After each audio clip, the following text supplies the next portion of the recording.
I don't get stressed out. I don't get mad, I get glad.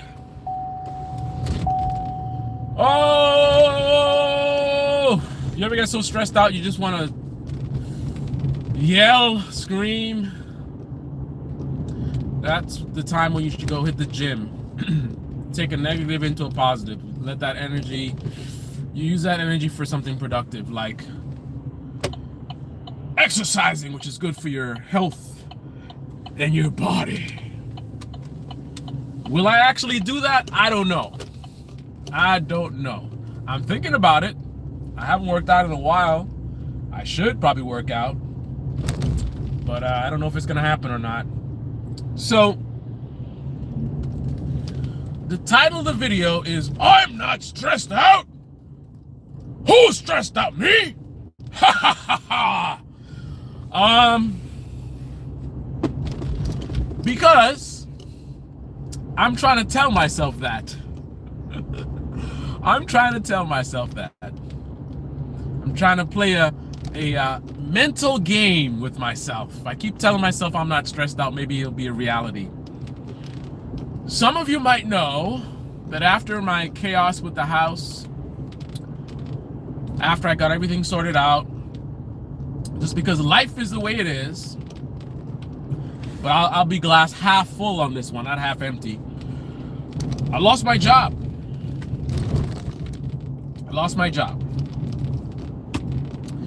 Glass half full, because if I lost my job in the middle of chaos, that would have really destroyed me, and I probably would have lost my house. There's no way I could have survived. I was on the edge. At the end, I was on the edge, man.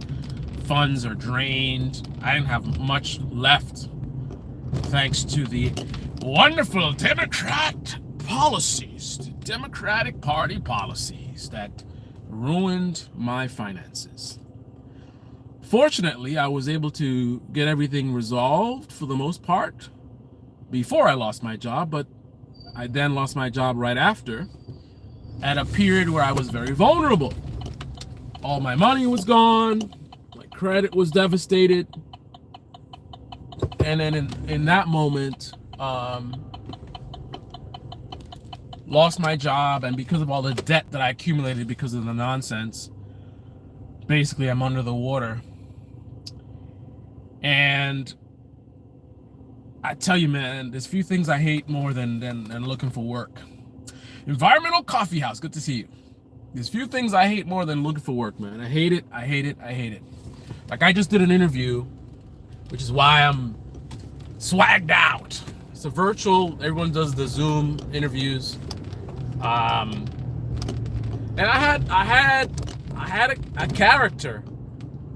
I had one, I think 2 interviews ago, another company, it was another character. When I say character, I'm talking about these weirdos who I don't know, man, they just rub you the wrong way, and you don't know what they're up to. Are they having a bad day? Are they just busy? Are they just weirdos? Like, some people, they're like, they might be cool to work with, right? It's not that they're necessarily somebody who sucks or whatever, but they have a weird personality type that if you don't know them, they may come off the wrong way. People who know them know that they're cool, but if you don't know them, you're like, that guy's a weirdo. He's not a people person or whatever. So I don't know which one it is, right? But I'll describe what it is. I'll describe how it comes across. Just like no personality. I better go get some gas. No personality. Just not friendly. Just very. You got no sense of, am I doing good? Am I doing bad? Is that the answer that they were looking for? You know, you just sitting there dangling in space, and then you got some other guy on your laptop just sitting there looking at you. Tell me about blah, blah, blah, blah, blah. Okay. Okay, and what about blah, blah, blah? Okay. And then this guy is like, I think he was multitasking, man. So I think he was doing some kind of work. I think he's a manager, so I think he would be, if I got the job, he would be my manager. So he's managing a team. So as a manager, my stuff is all high stakes. It's not the military, but there's certainly a lot of similarities in terms of high risk, fast paced, precision. You got to be accurate. No mistakes. No mistakes ever. Everything has to be perfect. All right. To get these jobs, I think it's like top. It depends on what kind of company. The last company I interviewed, it's like it's a 1% acceptance rate.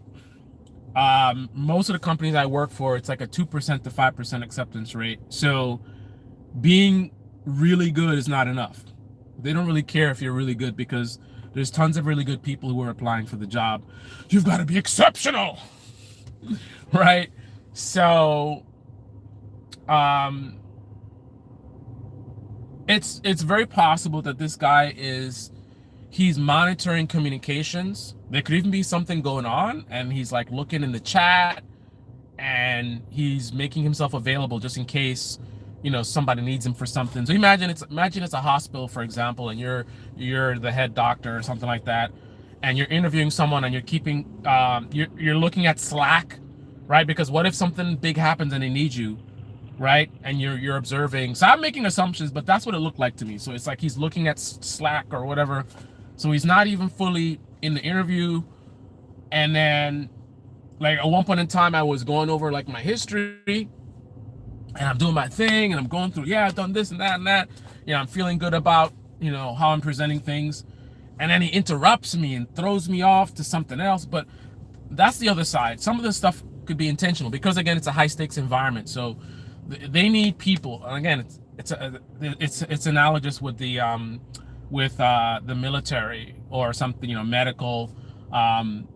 They need people who are very precise, who can think on their feet, who are smooth under pressure. Because again, a surgeon, you can't be panicking like, oh, the patient's about to die or something. Like, not that you're saying that, but in your mind, you got to focus on, your training, right? I need to cut this vein and this and that, and then do the incision. Focus on the training. Military, same thing. When you're out there in the battlefield, you can't be panicking like, oh, we're gonna die or whatever. You got to just focus on the training. What are you supposed to do when this happens? And it's muscle memory. So a lot of times these guys will do things to sort of stress test a candidate in an interview. I'll give you an example. I had an interview that one time was like 6 or 7 hours. 6 or 7 hours. And I'm pretty sure they did it on purpose. I went in the morning, and by the time I left, it was starting to get dark. I must have interviewed with everybody in the entire firm. It was a small company. They just kept throwing people at me. And to me, the idea there is they want to run you down and almost in a way try to break you. Like, how do you operate under pressure, right? So you're after a while, you're going to get tired. You're going to get tired. You might get a little frustrated. You're all kinds of different personalities, so for you to stay on your feet and be like, boom, boom, boom, so people who are not really going to be good at the job, they're not going to last in an interview like that. You're going to start to get irritable, and they're going to start to see you start to crack. They're asking you questions, and then you don't realize it, but you're coming across with a little bit of an attitude. You know what I mean? And they're like, okay, this guy can't handle it. So there's all kinds of games, man. This guy could have been playing games with me, or it could just be his personality type, or it could be, he was doing other stuff. But all I know is it's not a good feeling for me, man, because I'm giving my best effort, and I want the feedback. I want some kind of feedback. I want to feel like I'm doing good, or I'm doing bad, or I don't feel like I'm doing bad, but I want to know, like, what's up, like where are we at? I don't like the feeling of being in the dark. I'm just in the dark. I'm just sitting there talking to this guy, answering the questions. Till I got to the point where I started being a little bit more proactive. And I said to him after I gave an answer, I said, was that what you were looking for? So I'm starting to probe, because he's not giving me anything. And that actually could be a positive, because in the sort of high precision work that I do, asking those types of probing questions would be something that would be a good trait, because you're trying to figure something out, you're trying to solve some issue. You need to be able to ask the right questions. You need to be sort of a little bit of a detective, shall we say. But bottom line is, it's just not a good feeling, man. It's stressful, it's aggravating, you know. And then the recruiters suck. They lie. They're sloppy. They don't even know how to make a phone call. They call you up and it's like they could just call your name, Hey, Jimmy, Jimmy, hey, Jimmy, who are you? You call me up, right? You are interrupting my day, and you're making a business call, and you start off with Jimmy? How about who the hell you are? My name is Johnson Frederick. I'm calling from, whatever. But no, they call like they're your buddy, like, hey, Jim, is this Jim? But then you need the job. So I'm annoyed by the unprofessional behavior, and an intrusion in my day and asking me questions. You're asking me, you called me. Like, I'm the one asking the questions. Like, you're calling me, like, who are you? What do you, but I gotta like put that aside and just, go along with it, and because I need the work. And these people calling me, I've gotten work from annoying people. People call me up and annoying and they know what they're talking about, and I've gotten work through it. So I gotta somehow, let that slide. But it's tough. I can take a lot of pressure and stress, but I'm still human, and I have my limits. And when a lot of stuff's on the line, and then, you're dealing with weirdos, I will say one thing, and hopefully, this can maybe help someone who's listening right now in the future in an interview situation. Don't let these recruiters tell you your value. I mean, you shouldn't let anybody tell you your value. You should know your value. You should have confidence. I mean, the thing about it is, you work hard. You try to master your craft. You should be constantly trying to learn and be better. I mean, you don't have to, right? If you want average or you want mediocre, then just do the bare minimum, and just know that when times get tough, it's gonna be tough for you, man, because all the people who are the more go-getter people are gonna be able to impress the employers better than you. But I think really everyone should have a sense of understanding of what your value is. You set your value, right? You take time to understand who you are, what you're best at, master your craft, read books, take college courses, whatever it takes, watch videos, Udemy, whatever it is. Always try to be the best at whatever you're doing, and also take recognition for your successes. A lot of times people, they get jobs, and you get hired, and you do a great job or whatever it is, and then you move on, and sometimes there's a lack of confidence. It's not really appreciation of what you've done in the past. Because, for example, like, look at the companies I work for, knowing how hard it is to get in, but it's like once you get hired, it kind of normalizes it, and you just feel like, okay, I work here, and you don't appreciate how tough it was to get that job, right? And obstacles that you had in the past that you were able to overcome. You got to take stock of your wins. Don't just remember your losses. Remember what you've been through, what you've overcome, and use that to build up your self-confidence to where you know your value. So when you're dealing with these recruiters, because I'll give you an anecdotal story. I had a recruiter one time, a long time ago, and I don't know, this is a long time ago, right? So I think I was trying to get like maybe $80,000 or something like that. And I was still very young. I was in my 20s still, probably. Yeah, 20s maybe. And the recruiter is telling me, like, no one's going to pay you 80 grand or whatever. I don't know what the number, I'm just guessing. I'll say 80 grand. No one's going to pay you 80 grand. You don't have enough, blah, blah, blah. I held my ground. I knew my worth. I knew my value. I knew that I was worth that amount. And that's just not just me being arrogant or whatever. I mastered my craft. I took the time to do the work, to know, to have my skill set be at the level. And then I know what companies are paying for the skills that I had. And I knew I was worth that. And I refused. I was a very young guy. So here's an older person who's more experienced.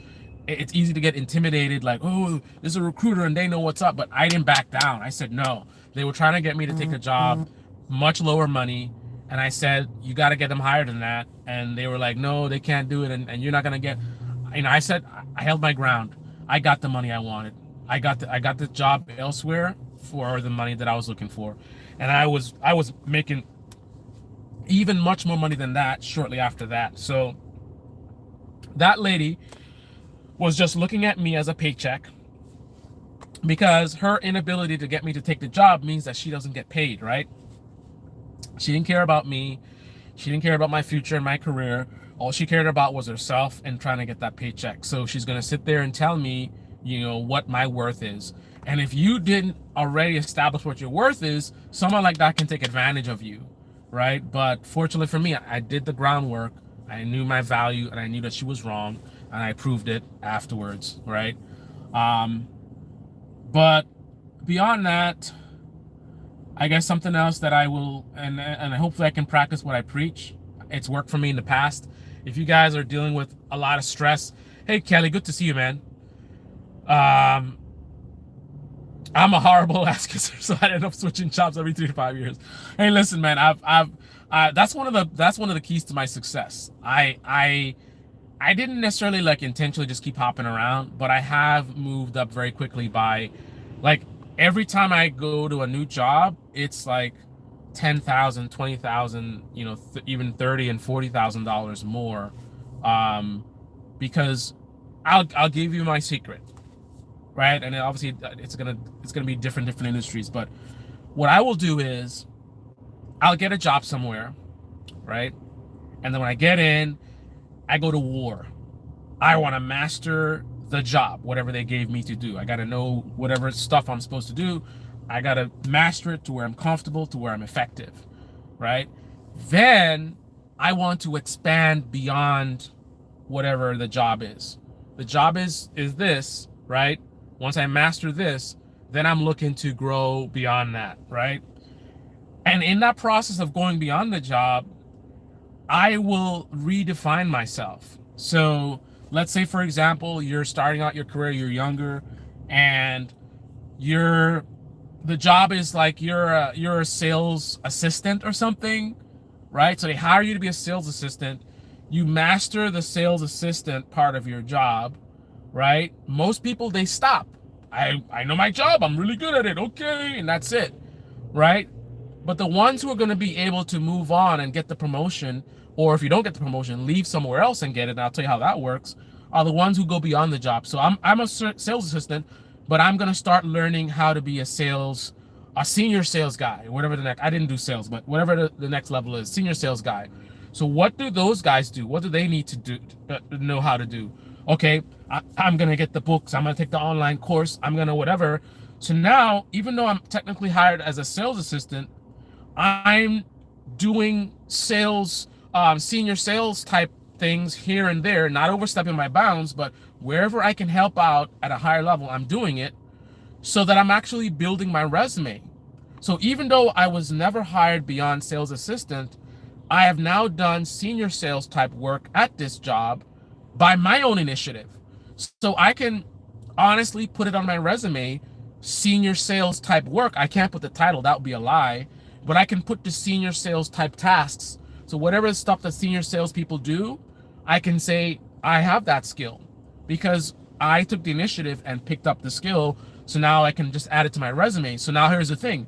So now, even though I've only been a sales assistant, now I can apply for senior sales roles, right?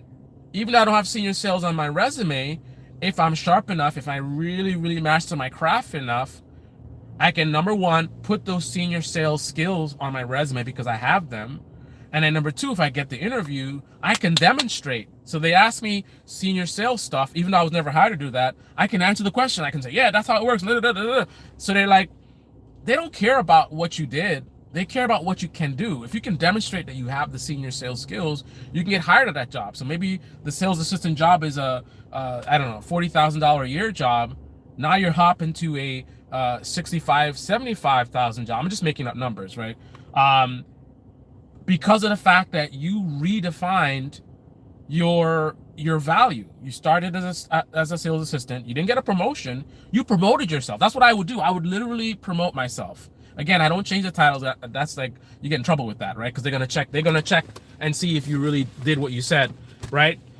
So the titles stay the same, but I will add to the resume skills that was not part of the job. It wasn't required. It wasn't something that was like I was told to do this, but I did do it, right? I had a vision of what I wanted to do next. I want to be, and the thing is, the best thing is if they'll promote you. But a lot of firms, they're slow. That's one of the reasons why I moved quickly, was because a lot of firms are too slow. They want you to sit around for years and years, and then you might get promoted or you might not get promoted, right? Some people, I know my boss on my last job, I think he was doing his like 10 years. He was at a certain level for 10 years. They let him sit for 10 years. I know other people in the company, 10 years or so, and they're at the same level. So some companies will do that, but I didn't tolerate that, right? I would grow, what my skill set is, what I qualify for within the job. And either you are able to move up my pace and promote me to where I'm qualified for within, I'll do that. I get the pay bump, I get the new responsibility, and I get the hone in those skills. Great. But a lot of firms, they're slow. And the thing about it, again, you can invest a lot of years in your life, and they may never give you acknowledgement. So instead of me waiting around and counting on them, is if I step up my game and the company is sitting on it, I leave. I leave, and I will literally get a job somewhere else to do something higher end that I don't have previously, like I wasn't hired before. So I basically promoted myself, and then you do the jump, 10,000, 20,000, 30,000 more dollars, going from one job to the next. Now, obviously, if you do that too much, that can hurt you, because companies spend a lot of money recruiting and training. They don't want to hire someone that's just hopping around. So at some point in time, because I moved so quickly, it actually hurt me a little bit, because some companies were a little bit hesitant because they look at your resume like, oh, this guy's hopping all over the place. So at some point, the strategy for me is you move up the ladder very quickly. Either the company goes with you and lets you move up the ladder, or you move up the ladder yourself. You build your own ladder, right? You're not going to promote me. I'm going to let some other company promote me, and you keep moving up, but quickly get to a level of expertise to where you can get to a level of expertise. What was I going to say? Get to a level of expertise where, you can settle, right? So you started out really junior, you're not really making that much money. You're not very marketable because you're very young, but you move up very quickly to now you're very marketable. So now you can get jobs now, and your money's up. So you're making good money. Maybe you would like to make more money, but the point is you're making good money. So you don't need more money. So at that point, that's where you want to settle in and build some kind of tenure to not be so scary to other employers. Because it's nice if you could say, I was 5 years here, or 6 years here, 7 years there. But the point is, you don't want to spend that time not going anywhere. So to me, when you're young, that's when you got to move quickly, right? Either the company is on your schedule and moves quickly with you, or you move out somewhere else. But you want to quickly get to a point where now you're a senior person, now you're making decent money. You'd like more money, but don't get greedy. Now's the time to build some tenure where you stay at one company and you build up at least like 3-4 years before you think about moving, so that you don't hurt your marketability. But anyway, I guess on a final note, and I don't know if I had shared this with you, but anecdotally, if you guys are stressed out like I am right now, what's always worked for me is exercise, man. I've been through times in my life where I dealt with depression, and exercise has been the drug that has allowed me to get through some of the most difficult times. Because if you get stressed out and aggravated, you want to sort of curl up in a ball in a hole somewhere and just kind of shut out the noise of life or whatever you got going on, and then you get into this sort of this moping around, and you're not really doing what you need to be doing, and then things just get worse, and your energy is not where it needs to be, and you want to stay far away from that because it's like a black hole. It sucks you in, and then once you get caught up in that, you're trying to get out. Good luck, because now even if you're really skilled, you try to do an interview, and your energy is not there. The person you're interviewing, they can see it. Something is off about this person. I'm not getting a good feeling, and then you don't get the job. So for me, what has always worked is exercise, whatever it is, whether you're taking walks, you're jogging, you're lifting weights, you go swimming, you're riding your bicycle, getting that heart rate up, you know, and I hate to go PBD podcast on you guys. It's a shame because people like PBD podcast, they have some good stuff. Like Valuetainment was good back in the day. Now he's doing this political grift, but you know, it wasn't all bad. You know, some of the stuff they talk about, like motivational and, you know, how to keep your energy up and how to, you know, be resilient. There's a lot of good stuff that they put in there, but unfortunately greed, they get into this greed thing where it ends up being a hustle, and then they start trying to sell you these bogus scam courses and whatever. But put those guys aside. I'm talking about reality. I'm not selling you guys any course. I don't have any courses to sell. I'm just telling you reality. Like, this is what's worked for me. I know it's worked for many other people. So get out there and exercise. And you know what? I'm gonna practice what I preach. I'm gonna do something. I'm gonna lift some weights. I'm gonna go for a walk. I'm probably gonna go for a walk, I think. I need to get out and get a breather. Anyway, Sandy's in the house. Yeah, man. 2006, yeah. I've been better. I got a rejection 2 days ago. So I was actually in a pretty good state, and I'm coming back again. I'm bouncing back. I'm bouncing back pretty quickly, actually. But I think I needed a good 2 days to get fully back to where I was. I was at a high state a couple days ago, and then I was interviewing at this company. It was a you know 1% acceptance rate, so I knew, you know, it was very unlikely for me to get it, because it's unlikely for anybody to get it because it's like a 1% acceptance rate, right? But I knew I had a chance. The fact that they called me and I made it through the first round, I made it to the second round, is a testament that I had a chance. But you know, it would have been really big. That is what I needed right now. I mean, the money would be right to get me out of the hole that I'm in, and it's a top company, so just having it on my resume, it's equivalent of, like, say, imagine you work for Google or you work for Apple or something like that. It would be on that level. And it's a similar in terms of the difficulty to get into Google. This firm is like a similar type thing. But I was really excited about it and the potential for it. And then, you know, they just sent me this automated email, this robot email. They didn't even, so I'm dealing directly with their HR. But that HR person, all of a sudden, so they want to talk to me on the phone and emailing back and forth.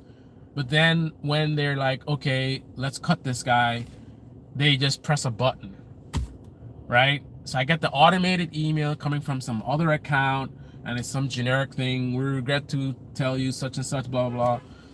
And it's, I gotta admit, it's kind of similar to like a dating type scenario. You know, it's like maybe you met somebody and you started dating them, and then it's like, you know, you get that email with a text like, hey, things aren't working out, or you know what I mean?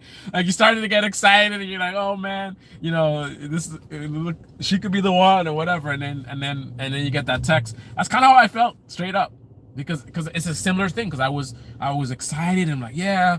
And I saw like this possibility of me getting this thing, and then you get that email, and it's just kind of, so that kind of hit me. So when I got that email, that ruined the whole day. The rest of the day, I was not in a good space. I just couldn't focus. I stepped away from all my preparation and studying that I normally am doing. And then today would be, I guess, the second day. So today I'm getting back into it, but I'm still not. I think by tomorrow, hopefully I will be where I need to be. But it's stung. I'm gonna be honest. It stung. I actually reached out to the HR. I'm like, hey, any kind of feedback? Something that could help me for the next one or whatever. And feedback from a firm like that doesn't really necessarily matter because their standards are so high that, yeah, you can't read into it, man. It's like I apply for Harvard. I don't know that feedback from Harvard is necessarily all that helpful, right? Because, it's so hard to get into a school like that, you know, you not getting accepted is not saying that you're not good or that you're not really good. It's just that there was somebody better. So what I mean is, it's so them giving me feedback. It's not like, oh, here's where you're weak at and you need to work on this. Not necessarily, right? It's not necessarily that, right? Because again, when you're operating at that level, it's just great is not good enough because again, it's you're competing, right? You think about an Olympic athlete, right? If you get second, third, or fourth place, that's not like you suck. First of all, for you to be in the Olympics in the first place, obviously you qualified. And then for you to be third or fourth place, I mean, you really ran really well, right? But unfortunately, somebody else ran faster. A couple people run faster than you. So it's not that you can't improve, but I'm just saying it's not like someone could say, well, hey, you're the way you run, it's your something about your whatever. I mean, yeah, it could be valid, but it's just when you're at that level, it's just you can't read into things too much. But I wanted some kind of feedback, and due to company policy, we're not allowed to give feedback. So they just pull the cord, and then it's like you don't get any information, whatever. Whole office working for my state was the most flexible, best job I've had. I may go back. I'm just tired of adulting, period. Yeah, I'm telling you, I hate looking for work. I hate it. So look, let me tell you how bad it is. I desperately need work right now. If you knew how many DMs I have on LinkedIn right now, if you knew how many DMs I have in LinkedIn right now from like yesterday, midday, maybe even morning, and I haven't even gotten back to them, partially because I was focused on the interview for today, and other reason because I'm not fully where I need to be. And even today, I have a bunch of people that have emailed me about different jobs. Any one of these jobs could be like the one, and I'm just so like hate the process that I haven't even responded. I know I have a friend who's looking for work and he doesn't even have anybody to respond to. Right? He's sending his resume out and he's not even getting like responses or anything. He's just kind of like floating around. And here I am, I have a bunch of people that are reaching out to me, and I'm just so stressed out and just so frustrated with the process that I don't even want to be bothered. It's like I feel like I just want to like somebody just hire me, man.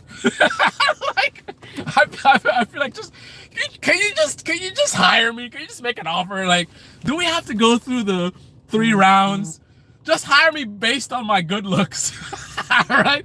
I just go on camera, I'm like, hi, hey.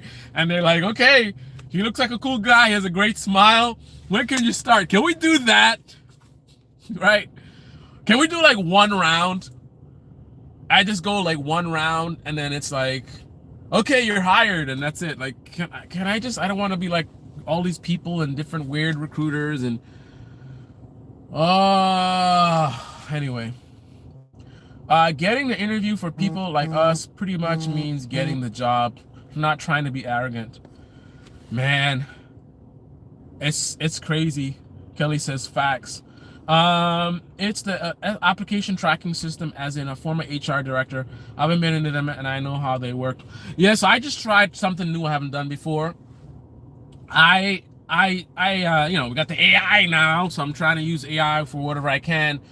So I had ChatGPT reformat my resume to optimize it for the whatever the system is that the recruiters use, where they scan for keywords and stuff like that. I don't know how good of a job it did, but I figured, you know what? I need to have a version of my resume that I submit to people, submit to companies directly, and I need to have a highly searchable version, which is focused on showing up in when employers are looking, when recruiters are looking. I want to get ranked very highly. So I haven't finished it yet. I had to do the interview, so I got to go home and take a look at what it produced, make sure I didn't make any mistakes, and I'm gonna give it a shot. I'm just gonna upload it to the different websites. So I'll have the highly optimized search resume, and then I'll have the perfect looking one with the formatting to actually give to people. So we'll see how that works. Sandy says they're cold. Cold as ice! A lot of times with any Ivy League schools like Harvard, it's who you know. You know, people say that in my industry as well. It hasn't really ever worked out for me, man. Like, I actually did one of the jobs I interviewed for. I worked with someone who's there, and I figured, let me reach out to them. No response, right? I saw another job at another company I wanted to work for, and I saw somebody else I used to work with, not directly. I reached out, and they said they looked into it, and just nothing ever came of it. Every job that I've gotten, it's been me and my hard work and how I present myself. I've had to fight and push to get to where I've gotten to. I never really got the advantage of, you know, some friend or somebody put in a good word for me or something like that. It's all been, and that's the next thing, all this DEI nonsense. I never had any DEI, man. I never had any DEI. I never. It's when I look for work. I mean, full context again. The kind of companies and the kind of work I do, again, it's very, very high end. So, it necessarily would be difficult to find work regardless, right? It's a tough world. It's like if you're doing type of work where you're working at Google and Apple. I mean, it's gonna be tough. Even if you're really, really good, it's gonna be really challenging. But put that aside, I've never. Well, that's the whole point, though. When they make this DEI arguments, the idea is it shouldn't be tough because they lower the standards, right? So it's like when I go in that interview, I just have to be halfway decent, right? Because it's kind of like, it's a black guy, and he seems, he's dressed well, he talks well. Even better, hire him. We have this white guy who, you know, is a Harvard guy and is really, really sharp and whatever. But we're not going to hire him because he's white. We're going to hire the black guy. Never, never, never, never, never. It's always been very, very difficult. It's always a very stressful process. It's always like me trying to, you know, dot my I's and cross my T's and going above and beyond and making sure I do the firm handshake and eye contact and try to you know feel out the person and you know, listen to their responses, and do I need to adjust what I'm saying or I'm saying it. It's threading the needle. It's always threading the needle. It's never ever. And you got to think, if DEI was a thing, I would never ever have to be stressing out about finding work. Because think about it, I actually do have a lot of skills, right? So think about it for a second. If someone like me with a lot of skills and with a resume with big names on there, right? I have like multiple companies that are top five globally in what they do, and high level positions, right? If I have a resume like that, and a person like me, very ambitious, always trying to learn, so I know my stuff inside and out, like the stuff that I know is above what someone like me would know, because I've never in a box. I'm always trying to expand and whatever. So if somebody who has a you know, serious work ethic, very, very aggressive, very, very motivated, I'm a team player, I get along with people, I can speak. Some people are very smart, but they don't speak. I can present myself. I talk to somebody. I'll make a joke, an appropriate joke. I'll get them to smile. Like even this guy that I talked to, who like had no personality, I got him to at least smile a couple times.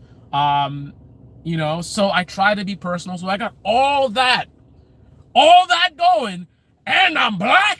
Man, I should never have trouble finding work if DEI was what the right wing buffoons in the media tell us, right? Why on earth would somebody like me ever? I mean, if a highly qualified black person struggles to find work and these are big corporations, so they definitely would, these are the type of companies who on their website, diversity, whatever. I see stuff on their thing. They talk about diversity. I sometimes get the diversity emails or whatever.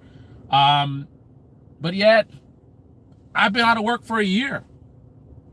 There's a couple times I was out of work where I started thinking about, am I going to be homeless? Like, the rent is behind and I'm barely able to pay my bills. And this is after having a big, 6-figure job, making all this money. And then I'm out of work for so long, my funds are drained out. Where was the DEI? Why would I, who could present well, has all this stuff on my resume, why would I be out of work for a year? I have all the stuff employers say that they want, right? Ambitious, motivated, I'm not above and beyond. Like that's my approach. Like I am almost like, if you listen to the language of employers in terms of what they look for, it's almost like they created me. Like I'm the type of person that they say they want. But why would I struggle? Again, I know the companies I'm working for, it's hard to get in. But again, that shouldn't matter if DEI, because that's the whole point. They say like, these pilots, they're hiring pilots, and if I see a black pilot, I don't know if they're qualified. I mean, that's what they're saying. Like, flying a plane, precision. You got to be accurate. You make a mistake, you crash, hundreds of people die, right? So it's very technical work, right? But with DEI, it doesn't matter. If you're a halfway decent pilot, you get hired. Well, I'm way more than a halfway decent person in terms of what I do professionally. So why is it I have struggled multiple times to find work, right? The same guy who, when I do find work, it's at these top companies, but yet I will struggle in between. Perhaps it has something to do with the fact that when I do find work, I'm a minority in my team, but not by skin color. Most of my teammates have my skin color, but they're from a different part of the globe. So you see how they play these games, right? They want to say, oh, it's DEI. DEI is what's taking away your jobs. But no, me with all the good stuff, struggling to find work, and then when I do find work, who's working with me? Is it a bunch of white guys? No. Is it a bunch of black people? No. Is it a bunch of women? No. I mean, I guess in some ways it's diversity, but it's kind of like diverse in only one category. That's not what DEI is supposed to be, right? DEI is like, we got to bring in, women and black people and whatever. We want to have diversity, right? You have this, you have that. But no, 90% to 95% of my team, brown skin like me, but from a particular part of the globe, right? Particular accent, particular culture, right? India. That's the DEI. And who's pushing for that? It's so insane. Who's pushing for the DEI that I'm describing, which is this is the reality, right? Listen to Ben Shapiro. The companies I work for is a bunch of black people and women and whatever. No. What we see is the DEI that Elon Musk wants more of and Trump supports. The DEI of offshoring our jobs to foreign countries. That's who it is. The H-1B visa people are probably a big reason why I and many people struggle to find jobs. They're the ones taking the jobs. And who's pushing that? Elon Musk and Trump. They want to bring in the cheap labor from other countries, right? taking away our jobs, right? But Ben Shapiro, Steven Crowder, and these clowns, these bullshit artists, are sitting here protecting these billionaires, distracting their audiences, talking about, oh, the DEI and it's too woke.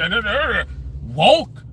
What's woke about 90% of the team that I'm working on are people from India on H-1B visas? Is that woke? Which Democrat do you see pushing for, yeah, we got to get more Indians. Yeah, we need more Indians. I haven't seen it. You could play games about open borders, right?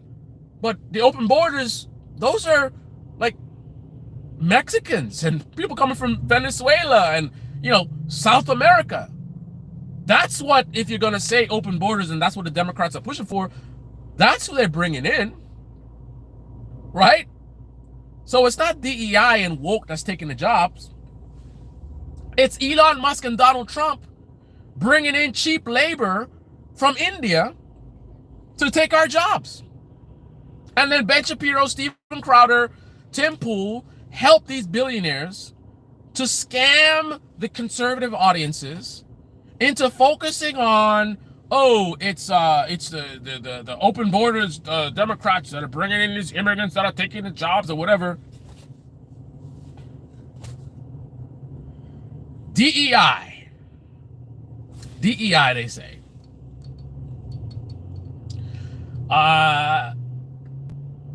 Companies are bringing in people. Yes, it's because they're right.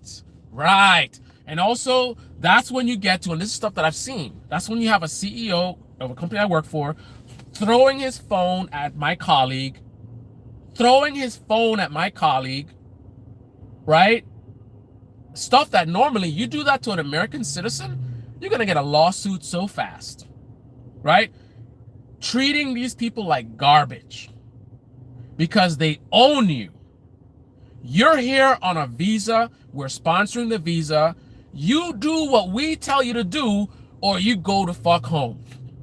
You don't like it? Go back to your country. There's a ton of people from your country that'll do your job, right, for pennies on the dollar. So if you don't like it, if you're not appreciative of your opportunity, go back to your country and we're going to bring in somebody else.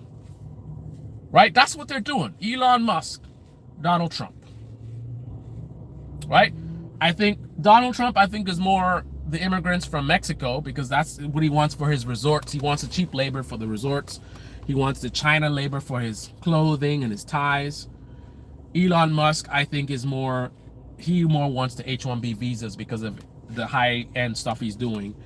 Obviously, he's not trying to bring a bunch of Mexicans in to build the next Cybertruck, right? But he probably has a good amount of H-1B visa people. Anyway, I have not eaten lunch. I am starving right now. My stomach is like, dude, you're doing live streams talking about all this stuff. You need to eat. You're an old man now. You gotta eat properly, blah, blah, blah. There are rules and regulations. Also, rules and regulations. This is America. We don't follow rules and regulations. Sonny, what are you talking about? Rules and regulations. You think this is the United Kingdom or something? You think this is Europe? This is America. We don't follow rules. Rules are only suggestions. The Constitution is only a suggestion. In America, we do what the fuck we want to do. Because we can. America, hell yeah! I'm a patriot. Yeah! I love America. Where's my flag? I need a flag. I need some kind of flag. This is the best I can come up with. It's red. America, hell yeah! Rules? We don't need no stinking rules in this country. All right, Sandy. I'm out. I gotta eat before I pass out. Holy crap. Now I gotta get back to work.